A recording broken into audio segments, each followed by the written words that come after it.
Hi guys, welcome to ISPCS academy. तो आज हम लोग देखेंगे हमारा सितंबर मंथ का बिहार स्पेशल का करंट अफेयर्स। तो चलिए शुरू करते हैं। बिहार के किस ज़िले में 278 करोड़ रुपए का इथेनॉल प्लांट लगाया जाएगा? तो 278 करोड़ रुपए का इथेनॉल प्लांट कहाँ लगाया जाएगा बिहार में? तो मुजफ्फरपुर और गोपालगंज में। पहला प्लांट कहाँ लगा है? तो पूर्णिया में लगा है। ये हमारा मुजफ्फरपुर और गोपालगंज दूसरा और तीसरा एथेनॉल प्लांट होगा। राष्ट्रीय आपराधिक रिकॉर्ड ब्यूरो की वर्ष 2021 की रिपोर्ट के अनुसार आपराधिक मामलों में बिहार का देश में कौन सा स्थान रहा है? तो राष्ट्रीय आपराधिक रिकॉर्ड ब्यूरो के अनुसार 2021 वर्ष में आपराधिक मामलों में बिहार का देश में 7वां स्थान रहा है। पहला स्थान रहा है महाराष्ट्र का और दूसरा स्थान रहा है उत्तर प्रदेश का। हाल ही में बिहार सरकार के शिक्षा मंत्री प्रोफेसर चंद्रशेखर ने निपुण बिहार योजना लॉन्च की है। यह योजना किस कक्षा के बच्चों के लिए है? तो बिहार सरकार के शिक्षा मंत्री प्रोफेसर चंद्रशेखर ने निपुण बिहार योजना लॉन्च की है। यह योजना कक्षा 1 से 3 तक के बच्चों के लिए है। बिहार के किस जिले में स्थित करकटगढ़ जलप्रपात का विकास पर्यटन स्थल के रूप में किया जाएगा? तो करकटगढ़ जलप्रपात जो है हमारा वो कैमूर जिला में है और इसका विकास पर्यटन स्थल के रूप में किया जाएगा। बिहार पुलिस को किस संस्थान की ओर से पुलिसिंग अवार्ड 2021 से सम्मानित किया गया है? तो बिहार पुलिस को किस संस्था की ओर से पुलिसिंग अवार्ड 2021 से सम्मानित किया गया है? तो फिक्की नामक संस्था के द्वारा पुलिसिंग अवार्ड से सम्मानित किया गया है बिहार पुलिस को। यह पुरस्कार बिहार पुलिस को चक्र ऐप के लिए दिया गया है। बिहार पुलिस का एक चक्र ऐप है, उसी के लिए इसको दिया गया है। चक्र ऐप में बेसिकली वो रिकॉर्ड्स वगैरह रखते हैं सारे क्रिमिनल्स ये सब का। मिथिला पेंटिंग में बिहार के किस जिले ने कलाकार विभा लाल का चयन राष्ट्रीय पुरस्कार के लिए किया गया है? तो मिथिला पेंटिंग में बिहार के किस जिले के कलाकार विभा लाल का चयन राष्ट्रीय पुरस्कार के लिए किया गया है? तो ये विभा लाल जो कलाकार हैं ये दरभंगा जिले के हैं और इनका नाम मिथिला पेंटिंग में राष्ट्रीय पुरस्कार के लिए चयन किया गया है। यह पुरस्कार उन्हें कृष्ण लीला पेंटिंग के लिए मिलेगा। कृष्ण लीला पेंटिंग वो करते हैं मिथिला पेंटिंग के अकॉर्डिंग, तो उसी के लिए उनको यह पुरस्कार मिला जाएगा। बिहार सरकार द्वारा किस जिले में एक स्पोर्ट्स सेंटर खोला जाएगा? तो स्पोर्ट्स सेंटर कहाँ खोला जाएगा? ये नालंदा में खोला जाएगा। नालंदा में राजगीर में खोला जाएगा। गांव कस्बों का नक्शा ऑनलाइन उपलब्ध कराने वाला देश का पहला राज्य कौन बन गया है? ये हमारा अपना प्यारा बिहार बन गया है। गांव कस्बों सबका नक्शा ऑनलाइन उपलब्ध कराने वाला देश का पहला राज्य। ऑपरेशन प्रहार किस राज्य के पुलिस से संबंधित है? तो ऑपरेशन प्रहर है या प्रहार है, एक बार आप कंफर्म हो लेंगे। मुझे तो लगता है शायद प्रहार होगा, यहाँ गलत मिसप्रिंट है प्रहर। तो ऑपरेशन प्रहर जो है प्रहार किस राज्य से पुलिसिंग से संबंध है? तो ये बिहार पुलिस से संबंधित है। हाल ही में पद्मश्री से पुरस्कृत प्रसिद्ध कलाकार रामचंद्र मांझी का निधन हो गया। वो बिहार के किस जिले से निवासी थे? तो पद्मश्री से पुरस्कृत प्रसिद्ध कलाकार हमारे रामचंद्र मांझी जी का निधन हो गया है अभी हाल फिलहाल। तो वो बिहार के किस जिले से निवासी थे? वो सारण जिला के निवासी थे। बिहार के किस जिले के रहने वाली 25 वर्षीय सविता महतो उमलिंगला दर्रा को साइकिल से फतह करने वाली दुनिया की पहली महिला बन गई हैं? तो बिहार के किस जिला के रहने वाली 25 वर्षीय सविता महतो, नाम याद रखेंगे आप लोग, कौन सा दर्रा पार की हैं? तो उमलिंगला दर्रा को साइकिल से पार करने वाली, फतह करने वाली मतलब वही साइकिल से क्रॉस की हैं, दुनिया की पहली महिला बन गई हैं। तो सारण जिला की है ये। हाल ही में की गई घोषणा के अनुसार बिहार के किस जिले में रामायण विश्वविद्यालय बनाया जाएगा? तो बिहार के किस जिले में रामायण विश्वविद्यालय बनाया जाएगा? ये वैशाली जिले में रामायण विश्वविद्यालय बनाया जाएगा।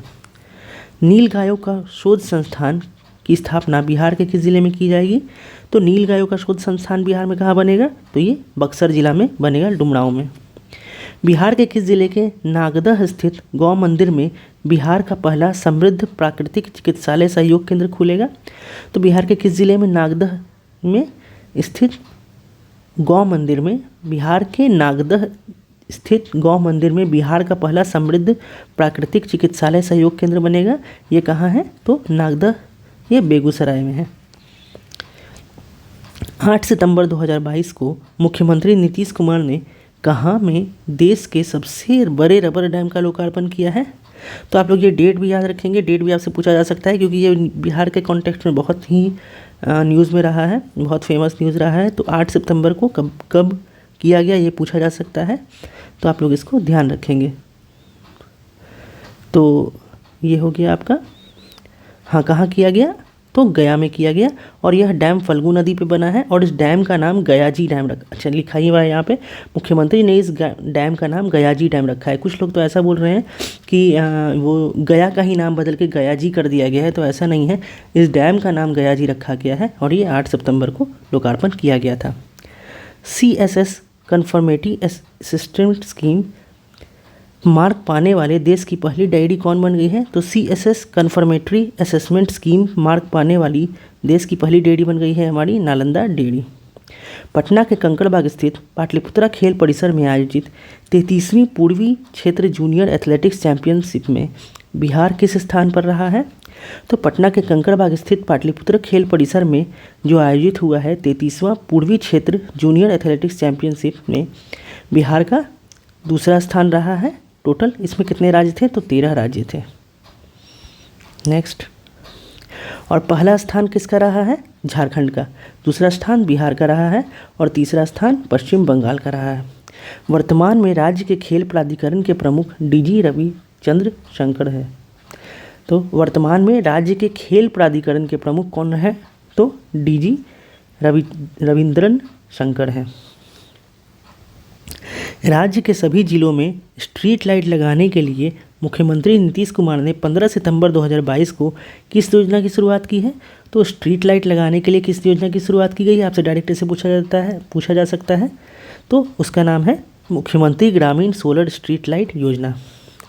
मुख्यमंत्री नीतीश कुमार ने 16 सितंबर 2022 को किस जिले के कोइलवर स्थित राज्य के इकलौते मानसिक आरोग्यशाला का उद्घाटन किया है, तो कोइलवर में राज्य का पहला इकलौता मानसिक आरोग्यशाला उद्घाटन किया गया है। तो ये कौन से ज़िले में है, तो भोजपुर जिला में है। बिहार के पर्यावरण और जलवायु मंत्री नीरज कुमार सिंह ने बिहार में होने वाले जलवायु परिवर्तन के बारे में अध्ययन के लिए क्लाइमेट चेंज लर्निंग लैब का उद्घाटन कहाँ किया है, तो ये क्लाइमेट चेंज लर्निंग लैब का उद्घाटन कहाँ हुआ है, तो पटना के जू में हुआ है, पटना के चिड़ियाघर में। किस जिले के चर्चित नाटककार राजेश कुमार की कृति मोहन राकेश पुरस्कार के लिए चुनी गई है, तो वो किस जिला के नाटककार हैं जिनका नाम राजेश कुमार है, उनकी कृति मोहन राकेश पुरस्कार के लिए चुनी गई है, तो ये भोजपुर जिला के हैं राकेश कुमार। उनके नाटक का नाम है निःशब्द और इसी का चयन हुआ है प्रथम पुरस्कार के लिए किया गया है। बिहार के NIT शिक्षण संस्थान में कौशल प्रशिक्षण के लिए सेंटर ऑफ एक्सीलेंस का शुभारंभ किसने किया है, तो बिहार के NIT में, पटना NIT में कौशल प्रशिक्षण के लिए सेंटर ऑफ एक्सीलेंस का शुभारंभ किया गया है, तो ये किसके द्वारा किया गया है, तो पूर्व केंद्रीय मंत्री रविशंकर प्रसाद जी के द्वारा किया गया है।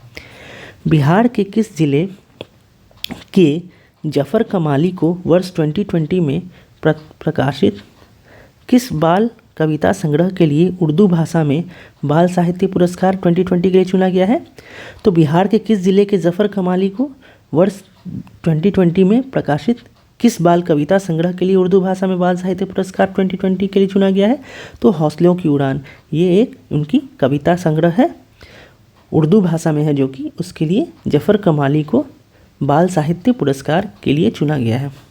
किस राज्य सरकार ने छात्रों के बस्ते का बोझ कम करने के लिए स्कूलों में नो बैग डे की शुरुआत की है, तो छात्रों के बस्ते का बोझ कम करने के लिए स्कूलों में नो बैग डे की शुरुआत किसके द्वारा किया गया है, तो ये हमारे अपने प्यारे बिहार के द्वारा किया गया है, बिहार सरकार द्वारा। बिहार ने किस वर्ष तक कार्बन न्यूट्रल स्टेट बनाने का लक्ष्य रखा है, तो 2040 तक रखा है। बिहार ने किस वर्ष तक कार्बन न्यूट्रल स्टेट बनाने का लक्ष्य रखा है, तो ये हमारा 2040 तक रखा है। बिहार के कितने जिलों में मखाना विकास योजना चलाई जाएगी, तो मखाना विकास योजना कितने जिलों में चलाई जाएगी बिहार में, तो ये 11 जिलों में चलाई जाएगी। बिहार के किस जिले के हर पंचायत में जिम पार्क बनाया जाएगा, तो जिम पार्क हर पंचायत में कहाँ बनाया जाएगा, तो ये पटना के हर पंचायत में जिम पार्क बनाया जाएगा। बिहार सरकार द्वारा कृषि मंडी के आधुनिकीकरण पर कितने रुपए खर्च किए जाएंगे, तो कृषि मंडी के आधुनिकीकरण के लिए कितने रुपए खर्च किए जाएंगे, तो 2700 करोड़ रुपए खर्च किए जाएंगे। बिहार के किस जिले में राष्ट्रीय खाद्य प्रौद्योगिकी उद्यमशिला एवं प्रबंधन रीजनल सेंटर खोलने की मंजूरी दे दी गई है। तो बिहार के किस ज़िले में राष्ट्रीय खाद्य प्रौद्योगिकी उद्यमशीलता एवं प्रबंधन संस्थान का रीजनल सेंटर खोलने की मंजूरी दी गई है? तो ये वैशाली जिला में दी गई है। नाबार्ड बिहार के कितने उत्पादों को जीआई टैग दिलाने का प्रयास करेगा?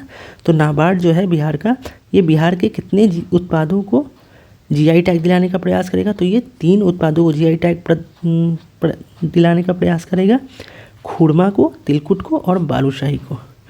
बालूशाही हमारा सीतामढ़ी का है, तिलकुट गया का है और खुरमा मुझे अभी मैं मिस कर रहा हूँ, मैं आप लोग को नेक्स्ट वीडियो में बता दूंगा।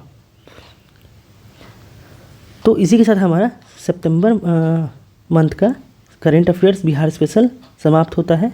आशा करता हूँ आप लोग को ये वीडियो अच्छा लगा हो। अगर आप लोग को ये अच्छा वीडियो लगा तो प्लीज़ वीडियो को लाइक करें और हमारे चैनल को सब्सक्राइब करें। हम इसी तरह की वीडियो आप लोगों के लिए लेकर आते रहेंगे। धन्यवाद।